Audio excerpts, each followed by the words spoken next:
In addition to the Eighth Amendment, the state of Ohio has a law ensuring inmates on death row a quick and painless death.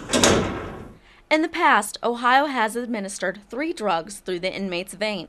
After each drug is delivered, a saline flush runs through to clear the IV lines. However, on September 15, 2009, this method came into question when the attempted execution of inmate Romel Broom failed. Of the 18 attempts that we made with Romel Broom, we were able to locate and start an IV site 16 times. Those sites became unusable when we ran a saline flush. At that time, Ohio Governor Ted Strickland halted the execution, insisting Ohio re-examine their lethal injection method to ensure a quick and painless death. This was not that, because this was simply intolerable. They'll stick people that are going in for open heart surgery, how many times they have to do that to people, and no one thinks anything of it because it's saving their life. But when we're putting someone to death, they think of it as torture.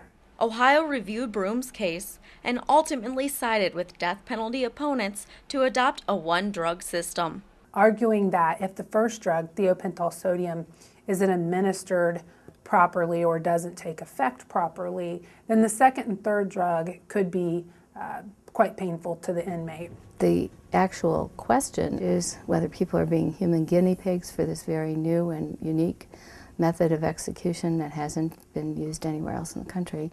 It's not a new drug, though, so it wasn't experimental. It's the same drug we used under the 3-drug protocol. It's a drug we're experienced with, and it's a drug that's used in hospitals across the country every day. Kenneth Byros was the first inmate to be executed under the one-drug method. The execution proceeded smoothly and exactly as we expected it to. Parties on both sides of the issue agree there's no pain to the inmate with the one-drug protocol, other than a needle stick. Had IV access been problematic, the new method calls for a backup injection into the inmate's muscle, assuring the death penalty is carried out, putting many victims' families at ease.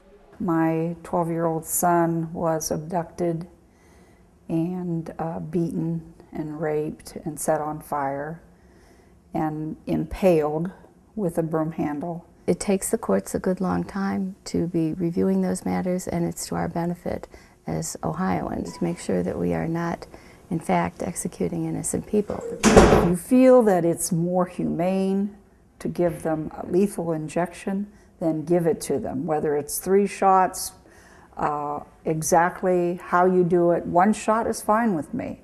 I just want to know that that person will never, ever have a chance to get out on the streets again and kill someone. And there are people who are for the death penalty, and there are people who are against the death penalty.